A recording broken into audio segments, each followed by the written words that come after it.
এনসিপির ডাকে বাংলাদেশে আর কোনোদিন কোনো আন্দোলন হবে না, কারণ এনসিপি তার বিশ্বাসযোগ্যতা নষ্ট করে ফেলেছে। আমি আপনাকে ওদের কয়েকটা কথা বলে আমি উদাহরণ দিই।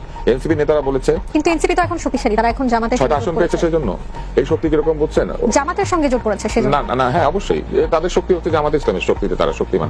ওনাদের জনপ্রিয়তা কোথায় গিয়েছে ওনারা তো জানেন বলে ওনারা জামাতের কোলে চলেছেন।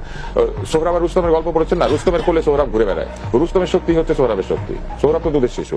এইবার আসেন আমরা তাদের জায়গায় যাই, তারা আন্দোলনের হুমকি দিচ্ছেন, এই হুমকি ধামকিতে তারা সীমাবদ্ধ থাকবে। তাদের হয়ে জনগণ আর কোথাও আসবেন না, রাজুতে আয়, টিএসসিতে আয়, এখানে আয়, সেখানে আয়, তারা ডাকলে কেউ যাবে না। কেন যাবে না? কারণ তারা নিজেরাই নিজেদের আন্দোলনের সঙ্গে বিশ্বাসঘাতকতা করেছেন। কোথায় কোথায় করেছেন আমি আপনাকে একটা একটা করে বলি।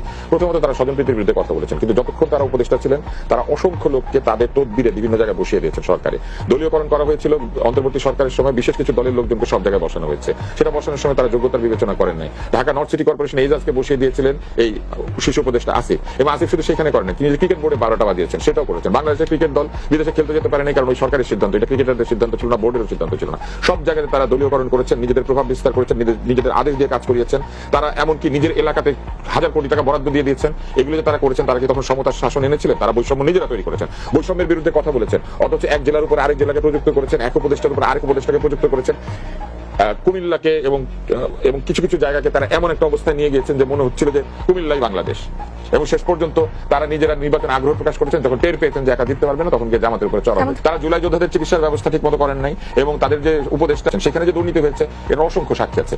এখন তারা কোনো নিজেদের দুর্নীতির বিচার করেন নাই, নিজেদের লোকেরা দুর্নীতির দায় বহু জায়গাতে এপিএস পিএস এর উপরে চাপিয়ে দিয়েছে। অন্তর্বর্তী সরকার তারা আরো কাজ করেছেন। তারা নারীর অবমাননা হয়েছে, তারা কিচ্ছু বলেন নাই। রাস্তায় নারীদেরকে অকথ্য ভাষায় গালিগালাজ করা হয়েছে, তারা কিচ্ছু বলেন নাই। রাস্তায় শিশু নির্যাতন হয়েছে, তারা কিচ্ছু বলেন নাই। রাস্তায় ব্যবসায়ী পিটিয়ে মারা হয়েছে, তারা কিচ্ছু বলেন নাই। মানুষের ঘর বাড়িতে ঢুকে লুটপাট করা হয়েছে, কিচ্ছু বলেন নাই। বাটার দোকানের জুতা লুট করে নিয়ে গিয়ে ইন্টারনেটে বিক্রি করা হয়েছে, তারা কিচ্ছু বলেন নাই। কিন্তু তারা মিথ্যা মামলা সাজানোর জন্য লোকজনকে থানায় বসিয়ে রেখে মানুষজনকে মামলা ছাড়া ধরে নিয়ে গিয়ে পরে জেলখানায় ঢুকিয়ে জামিন অগ্রাহ্য করেছেন।